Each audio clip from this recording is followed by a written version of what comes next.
Today we're going to talk about the dating scene. First, let me tell you something about humans.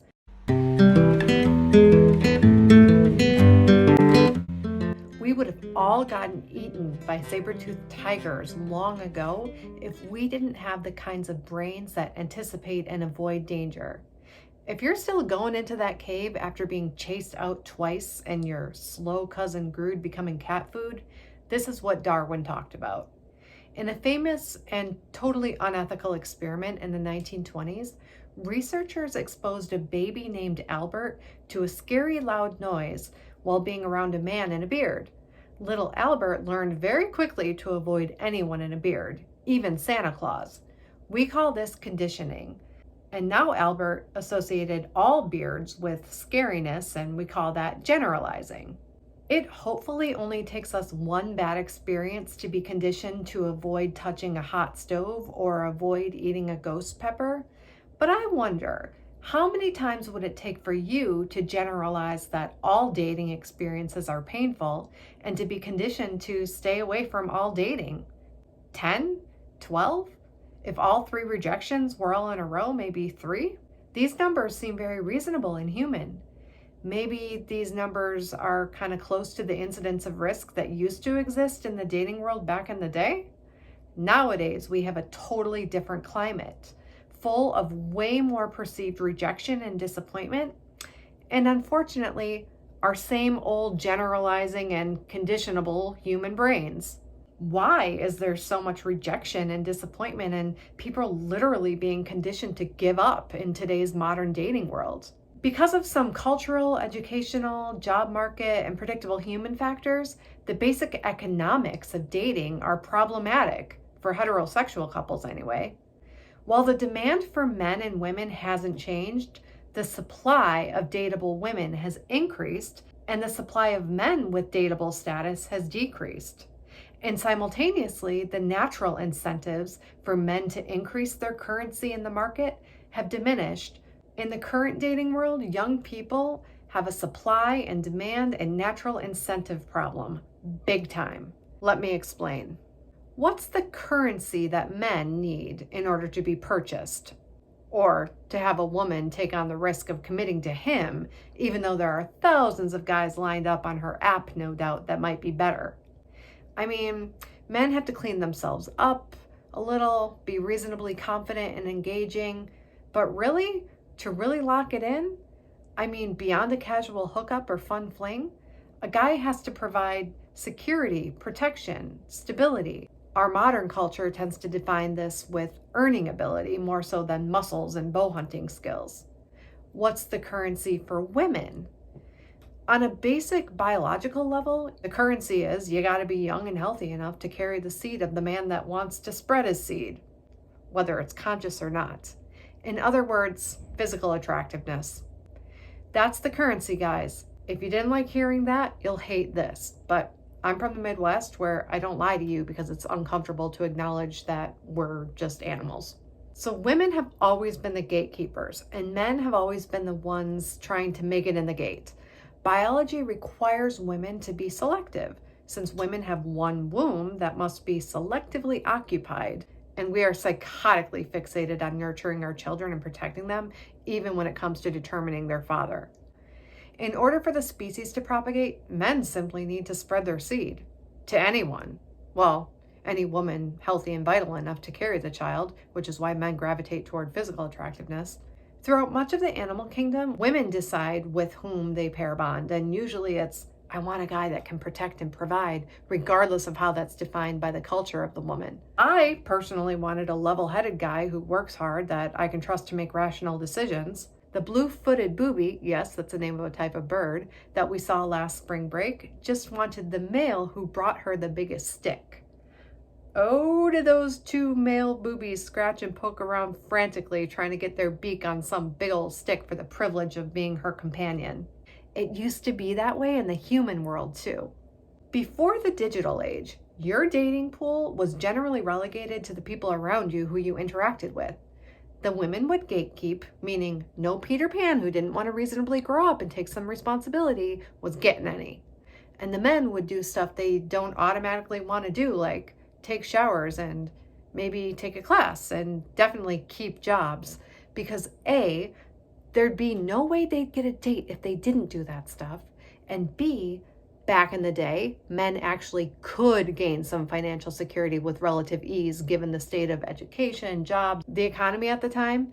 Even just the economic reality of women in the workforce, now twice as many people are now vying for the same number of jobs in the economy, and may the most verbal, hopeful, confident, and attentive humans win. So, men had hope back in the day, unlike now. Everyone laughed and even nodded, men and women alike, at that famous 1990s opus philosophizing on the delicate balance of human mating rituals. I believe the chorus was, "I don't want no scrubs. A scrub is a guy that can't get no love from me." Back in the day, no one was offended and everybody got it because it was a different world where a man with a pulse could probably access his currency, no big deal. Now, a lot of men are hopeless, and it's not just because porn and video games are more uniquely competing for their attention and stealing their developmental maturity than women's. Men drop out of school, die by suicide, are addicted and alone at many times the rate of women. And it's been uniquely men's dating currency that's been so eroded by changes in society. Women are as hot as ever, and money, not sticks, are what human females equate with security. Also, since the beginning of time, men have been incentivized to leave the lost boys of Neverland and do hard things by chasing one thing. You might think I'm going to say sex, but no. That is the legitimate approval of a respectable woman. When they're a kid, it's mom, and when they're an adult, it's a partner. Sex being not just some carnal pleasure, but also a proxy for how much am I enjoyed and respected and wanted by you. So recently, men have been very close to hopelessness and helplessness setting in. They could have used a little encouragement in recent years, but from what I've been seeing, men have been getting all accountability and no support. As a psychologist who studies natural human motivation, all I'm saying is women thanking men's strong and danger-tolerant bodies for being 70% of the armed forces and 70% of the steel and construction industry would have gone a long way. Those men needed that in order to push through as education was taking away shop class and becoming more and more verbal and less physical, and as the Army commercials started featuring women. During all that, they needed our eyes open instead of at times scapegoating men as the sole receptacle for all of our suffering. They did need some encouragement with the accountability. But don't worry, guys. There was something there to soothe the panic, a digital world of porn and video games. Easy dopamine hits that give momentary status, but totally rob development. No big deal. Come here, Peter. Let me introduce you to Tinkerbell. Doesn't that feel better now? But what's been happening with the women? The women are more educated and financially self-sufficient than ever. Does that mean they're happier? Not necessarily. But since young women are soaring by young men when it comes to education, job status, and general stability, they're understandably being choosy with who they decide to actually commit to. So what does that mean? Well, the gatekeepers aren't gatekeepers anymore. Young adult women are humans. They do want sex, and they're not going to get it if they wait for a stable, mature, independent guy that they want to commit to. This means the women are sleeping with men, whether they're Peter Pan or not, and therefore, those men are not incentivized to rise to the gatekeeper's standards. What ends up happening with the relative increase in dateable women is an understandable natural shift toward independence versus interdependence with young women. And low natural incentives with high escape opportunities and high hopelessness to do the things required for them to become dateable. A very low number of men end up being selected by a very high number of women. The few men who do offer a lot of currency are sleeping with multiple beautiful women at a time, and fewer of these men are committing to long-term monogamy. Why? Because flat out, it's fun and they can. Are the fewer sought-after men supposed to say, "No thank you, supermodel. I'd rather you go out with my unemployed friend and I go out with someone less attractive so we can make this more fair"? No way.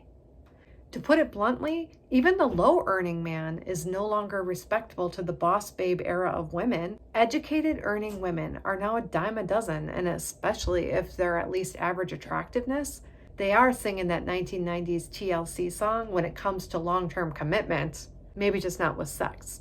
Also, the average looking women need to realize that even a regular earning guy is not incentivized to settle down with her. After all, relatively speaking, there are very few sought after men compared to sought after women on the market. So some women with higher currency is probably around the bend and will go for him, and he knows it. Or worse, an average looking woman wants an educated, generous man willing and able to provide, and actually does find him because men like that do exist. And she could have him if he's also average looking. But, and this is a big common problem, this woman unconsciously turns these men off because she leads with her education, her earning potential, her intelligence, and unthreatening independence. And this is absolutely not the way to this type of man's heart. All that stuff isn't a turnoff because this type of man is competing with her or is jealous of her career or something. It's a turnoff because this type of true masculine provider protector man is looking for a feminine complement that will appreciate his caretaking and lean into interdependence in a healthy way that values and requires each person leaning on one another. I mean, he'll probably sleep with her, but there won't be a meaningful commitment in this case. And sadly, women, after sleeping with average looking, average earning men and leading to no commitment, are only more discouraged from interdependence and more conditioned to be fiercely independent, self-sufficient, and guarded. The very things that the stable guy willing and ready to commit will find off-putting, even if he can't even put his finger on why that is that it's off-putting. Here's a somewhat tangential side note, just in case anybody watching this is in their 40s or 50s. All of this currency and natural motivation stuff is the same regardless of age. We all see the midlife crisis guy who cheats or leaves his wife for the younger model. That's the cliche, but actually much more commonly, the woman leaves the man because the man isn't acting like a providing, stable partner and she knows she can do it herself without the hassle. But back to the midlife crisis husband. I've seen this scenario so many times, and it's almost always a combination of the man being sufficiently immature or egotistical to not tolerate real status instead of king status. And now his currency is higher. He's earning more money than when he locked down his wife. If he's at all ego fragile to real married couple things, like a wife being annoyed with him snoring or a wife asking him to put his shoes away, at this stage of life, he will chase down some woman who is both pretty and someone who will probably naively enjoy and respect him without much pushback. All those times when his wife called him out for drinking too much or yelling at her or forgetting to get the milk, or all those times when she was too tired for sex, he can now wipe clean from the slate. And he'll find a new woman that will just worship him and be super eager to throw down with zero excuses that she has to wake up with the kids or his snoring kept her up all night and she's tired. Seriously, men basically want to be enjoyed, sexually and otherwise, and respected, and that's healthy. But to not be able to tolerate anything less without it being very wounding and grounds to inflict pain on another person and violate your vows, that's an emotional Peter Pan, guys. Don't be a Peter Pan. And if that's not you, I'm not talking about you, so no need to comment. So, young people navigating this shit show of a dating climate, let's talk about what you can change. You can watch your core belief that has been ingrained in you from that pesky human habit of generalizing and conditioning. If you believe you are rejectable and have nothing to offer anyone, or if you believe you will end up alone for sure, you will either take an insufficient number of risks to find dating success, or you'll show up on dates as a rejectable person, making assumptions, setting up walls, making yourself small, setting up impossible tests and standards, or for women, giving fiercely guarded and independent vibes, or for men, giving passive, dependent, risk-averse vibes. All roads leading to yourself or the person you like getting the ick.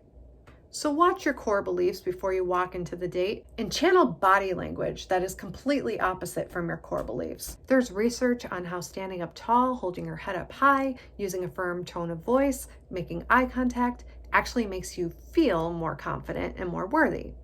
All right, I'm going to talk to the ladies first and then the men. All right, ladies, the type of guys you want, the financially stable, confident, mature, somewhat attractive guys, especially if he's above a 5 looks-wise. Those guys can have sex with anyone, and probably with super hot women too. The thing that makes you special is not sleeping with him, which I repeat, he can get from anyone, especially if he's above average looking. The world is fawning over him right now, and women are putting their panties in his briefcase on the train. Okay, I'm kind of joking, but I just want you to imagine that. And imagine whether or not you think that man is wanting to spend time whining and dining that woman who is basically pole dancing for him on the subway. Probably not. That's not what he's after. The thing that he is not getting randomly while on public transportation and just everywhere he goes is someone who is actually discerning, actually a gatekeeper, who probably has options herself, but doesn't use them all, if you know what I mean. That woman getting to know him, not just using him as a status symbol, choosing him because he's enjoyable and respectable, what all men want. He wants to feel uniquely approved of by someone of somewhat higher status herself, meaning pretty. This is the currency of women. Ain't no financially stable guy looking for a provider. He wants someone to enjoy and respect him. Did I say that enough times? Someone who doesn't just enjoy and respect anyone, and who also has a high currency, again, looks. And then he also wants good sex from her. Those are the top tier guys. Some of you ladies are only looking at the top tier guys. And here's something you can control, ladies. If you're not at least an 8 yourself in youthful hotness, hear this. You are still drooling mad hot and gorgeous to a huge part of the population. But those top tier men, you won't have long enough to get to know him until a 10 is dropping into his DMs. Open yourself up to that second tier of guys, ladies, the ones you don't exactly dream about at night, but the ones who would be good partners and are solidly stable and not necessarily going on vacations to Bali, might buy you a nice moissanite at Sam's Club. Maybe has a job, maybe drives Uber too, maybe not within one standard deviation of hot, but takes care of himself enough. Maybe he collects action figures, but stable enough of a personality to make fun of himself for it. Remember, you might be a freaking educated executive rock star, but those women outnumber the educated rock star men 4-1. And I like the cold hard reality of numbers. So ladies, open yourself up to this tier. And if you're looking for long-term commitment with a good guy, please don't lead with your executive status with any men you actually like. Whoever told you that would get you far with a good guy was either a lady, a narcissist, or your boss who wants you to work late. No man you actually want, even in this tier, thinks a boss bitch is in his top 10 preferences for a partner. Lead with a smile and openness and curiosity. Learn something about his Batman figurine collection. If he excitedly picks out his favorite restaurant, if he asks you about you, if he holds the door and refills your glass, smile and say thank you. On your second date, hold his arm while you step into the canoe. See where the river takes you. Guys, the ladies you dream about, the really hot ones, they can obviously have sex with anyone. And you know what else? They can probably get some pretty royal treatment from anyone too, especially if they have a somewhat stable personality and kind of fun and open and comfortable, softening to interdependence.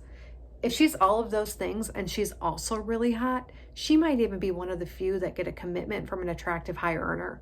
So if you're not a good looking high earner, you probably won't end up with one of these hotties. You just won't. But don't despair. Let me sprinkle some hope in here, guys. You need to know that you can increase your currency on the market an insanely attainable amount. You don't need to have a weapons arsenal, a garage full of Bugattis, and $1 billion empire in Romania. You can increase your currency by being honest with yourself about your life and making small, hard changes. All you really need to be is reasonably mature and stable and hardworking. Seriously. If you're in your 20s, maybe your early 30s, young men's greatest asset is their time. So look through your portfolio of assets. I mean your iPhone screen time. Where are you investing your assets? Where are you investing your time? Be honest. Take huge chunks of those investments out of trash like online gambling and pornography and invest in the gym or in a class or reading a book on how to be a better conversationalist or learning how to cook. And definitely invest some time in earning some money, even if it's Instacart, mowing lawns, Uber, babysitting. Do it. And don't lie to yourself. Nothing is beneath you. Your 20s and sometimes 30s are for hustle without ego. It will pay off. There's a lot of hours in the day. See what might happen when you diversify your portfolio. Side note, men that have Bugattis but also have healthy relationships are quietly generous and stable.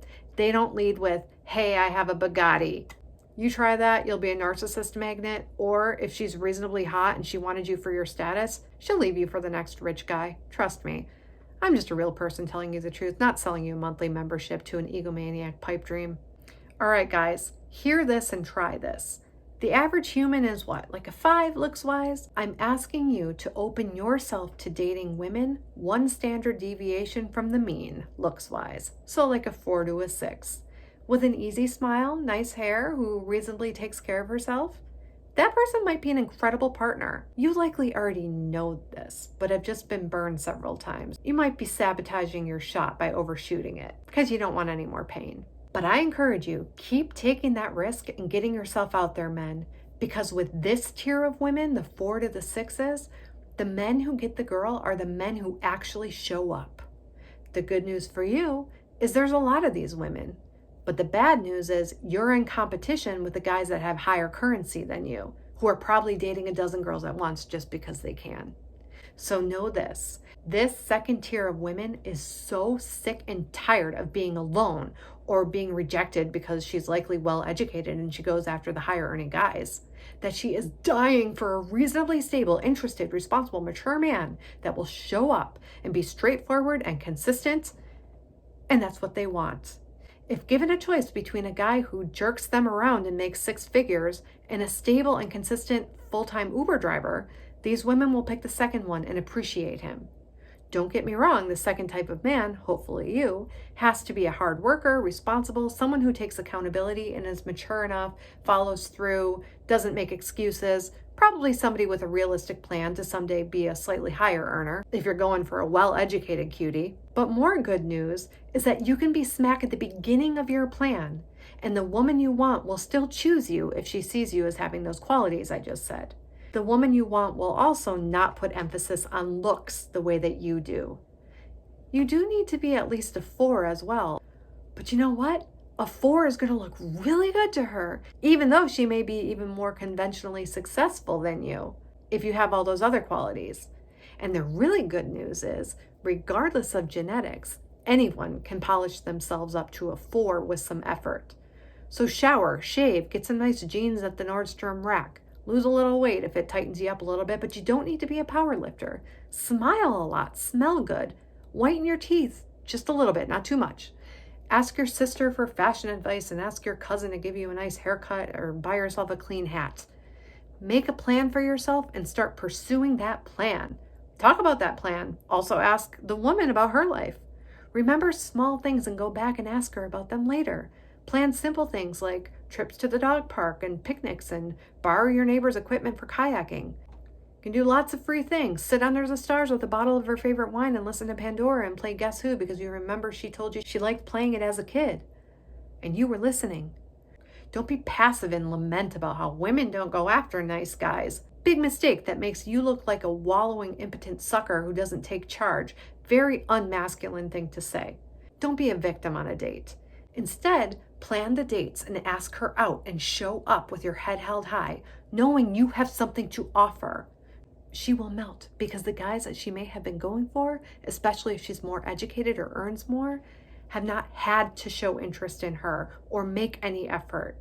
Any woman wants that, and the woman in this tier wants it, and they're not getting it from men who are as conventionally successful as they are. She wants it like water in the desert, and you can give it to her. And men, is it possible that you don't know what really will enhance your life is a partner who sees, values, respects, and enjoys you, who you share a life with? It's possible that you're having so much momentary fun right now, or that your attachment development was stunted, so you don't believe that that's true. But it's more possible in my mind, and I talk to real men and hear what they really want all the time. So it's more possible in my mind that you know dang well that that's what you're after, but you tell yourself you don't want it because it's less risky and less scary to confront the hopelessness that you might not get it. I've seen this too many times not to mention it. This goes for women too, and it goes for a lot of women. Not every woman, but a lot of women also avoid pain and hopelessness by telling themselves they don't want a partner, or a partner's okay as long as we're super independent, but I definitely don't want kids. And then these women wake up panicking at 37 because it was all a defense mechanism in this world that celebrates independence that has a major supply, demand, and incentive problem. All right, that's all I got. I hope I gave you guys a lot to think about.